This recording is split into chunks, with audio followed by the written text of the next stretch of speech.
Constellation by Jan L. Richardson. Consider that the heart holds its own constellation. Consider that it has a secret chamber radiant with unspent light. Consider this when you cannot find that one star, that dream that compels you to the road. When every last thing seems to have disappeared into the dark, consider that you cannot always know how you bear this brightness, but that it holds you, and it's not wasted or lost. See how we share the sky, how it stretches above us beyond every border, how every day turns each of us in steady revolution through morning, night, morning again. Or think of it like this, that every heart is its own voyage, sending its vessels out, drawing them back again, never by the same way they went, but still somehow making for home, that place that shimmers now in welcome with all the gathered light you had thought you could not see. As we prepare for the word preached, would you join with me your hearts and minds in prayer? O God, may the words of my mouth and the meditations of each of our hearts be found acceptable in your sight, for you are our rock and our Redeemer. Amen. Happy Epiphany! I love Epiphany. The 12 days of Christmas have come to a close, and we arrive at this day, Epiphany, the beginning of a new season of wonder and of light. An epiphany, according to the dictionary, is a sudden, intuitive perception of or insight into the reality or essential meaning of something, usually initiated by some simple, homely, or commonplace occurrence or experience. Gathering epiphanies. That's what we aim to do during this season, when we will be gathered into this community of faith so that we might have an insight into the reality of life. And then we'll go out from this place to cultivate a life worth living, not only for ourselves, but for our neighbors as well. And each week we'll focus on a particular spiritual practice: plant, walk, speak, share, shine. Nothing fancy, just simple spiritual practices which, if we endeavor to engage in them, will lead to epiphanies about what is essential in life. And on this day, Epiphany Day, it's the day when we tell the story of the Magi, the wise ones from the East. The East, we're not sure where. It could have been China. It could have been Jersey. I don't know. But from the East, who observed the star upon its rising and went to tell the king about it. We'll go back to the Magi for a minute. First, a story about the search for stars and what that might teach us about our search for signs of God's love. Back in mid-December, my friend Tom came to visit. It's always an adventure when he's here. And Tom wanted to see the Christmas comet, Wirtanen, I think it's called. It's green and it glows and you can see it with the naked eye. Cool, I said, let's go. So long after the sun had set, we bundled up, not enough, I might add, and we drove south of town where the fields stretch out for miles and there's only the glow of a porch light here and there. I pulled off into a field. We got out of the car, and he pulled out his phone, where he pulled up this app called Sky Map. You hold it up to the sky, and it shows you exactly what stars are right there in the sky, day or night. You can even point it down at the earth, and it shows you what the people on the other side of the earth are seeing. It's really cool. We pulled out Sky Map so that we could see the Christmas comet, and I pulled out a spyglass, because David has one of these, and so why not? So I'm like a pirate standing out there with my spyglass, and Tom has his phone, and we're standing in the middle of somebody's barren cornfield, and we're looking up at the sky.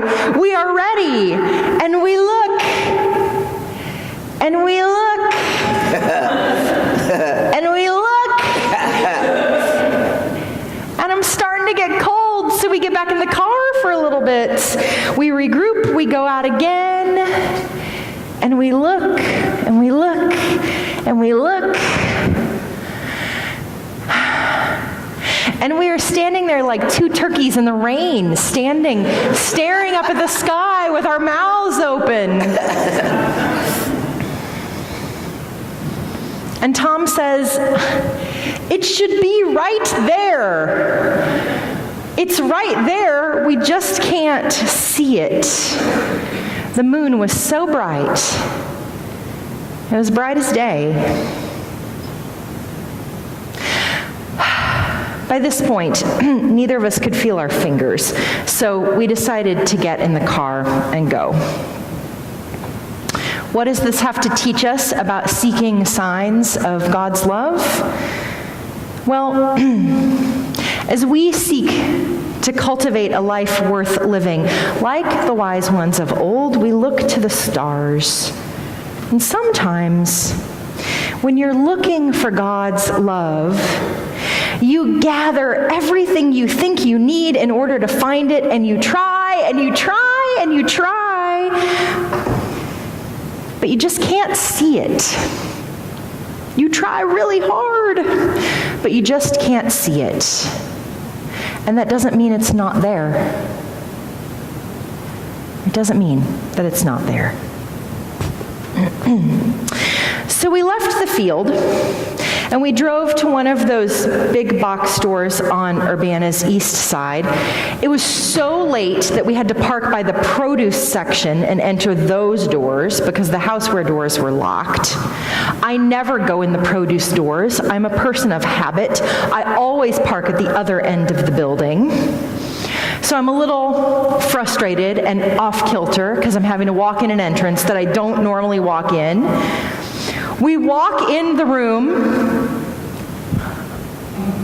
and it's like we're out in the field again. I'm gobsmacked. I'm standing there like a turkey with my mouth open, staring up at the sky.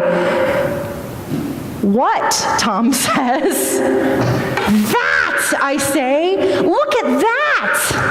I want that." I wanted that star.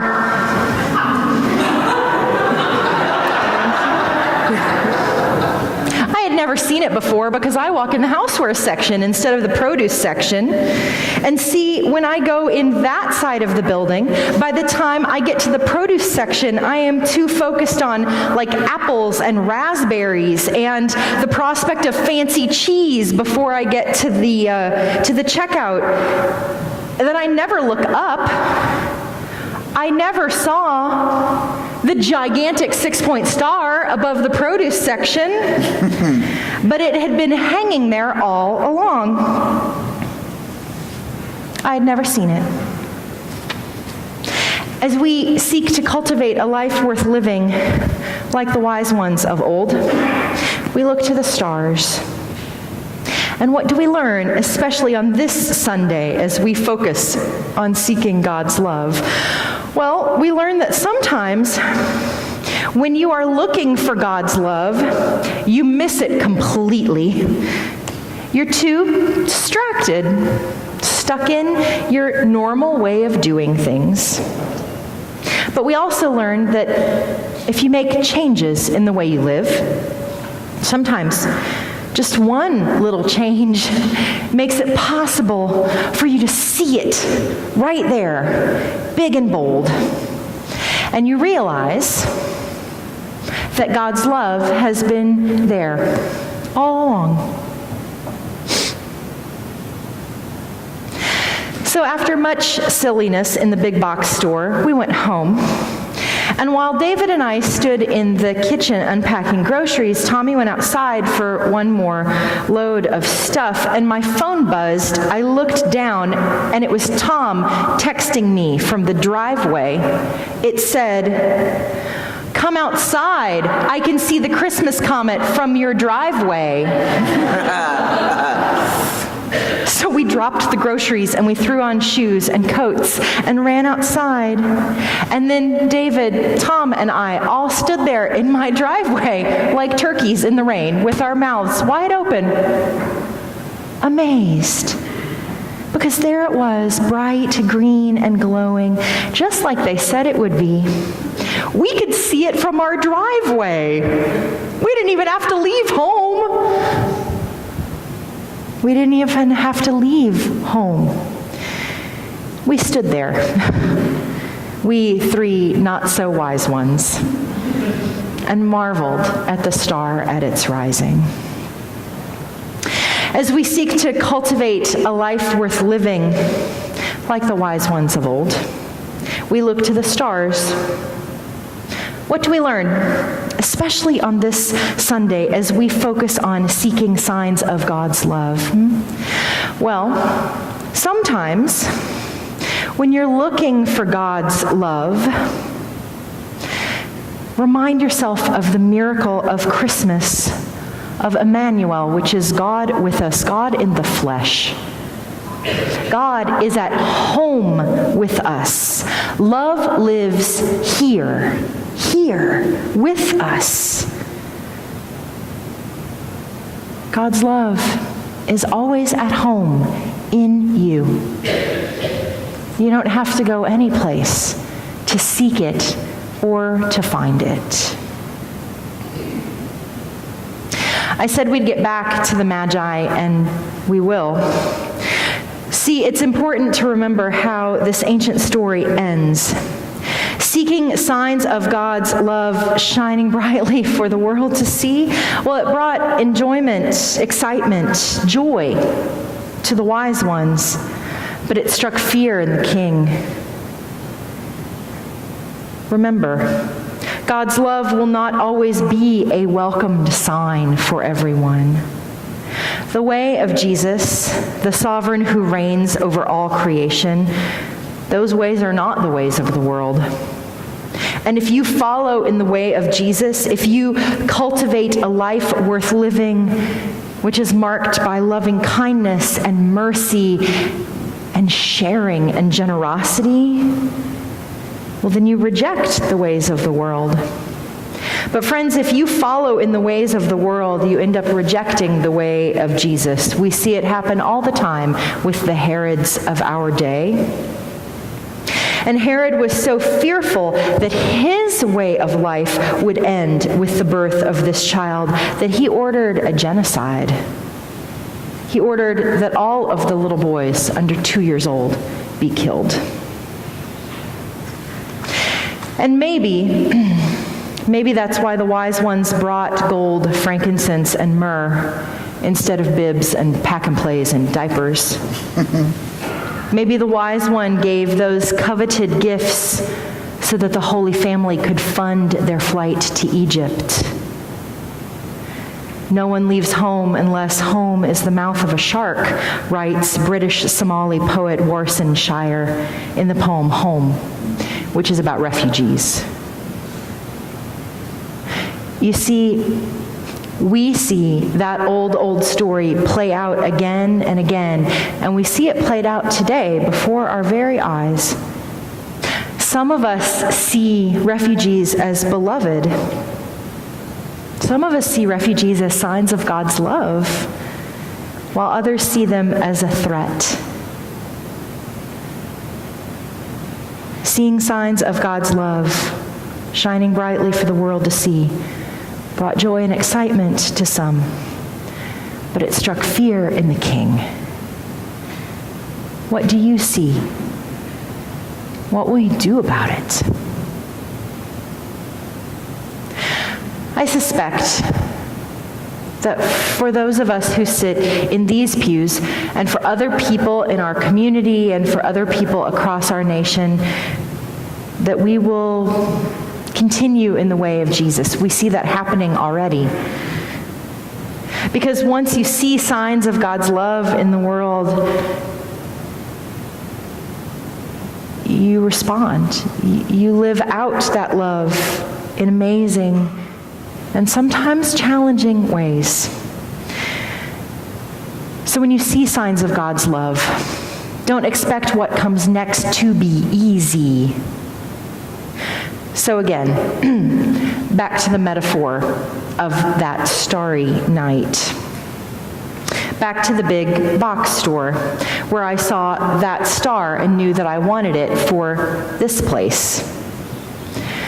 I talked to somebody named Flo, and I wrote out a message asking if I could have it for this place.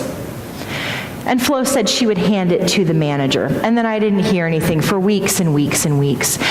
And usually, stores like that throw away things like that. But on Christmas Eve morning, I received a voicemail from a manager named Jeremy who said, I got your star here in my office. You can come get it the day after Christmas. It's big.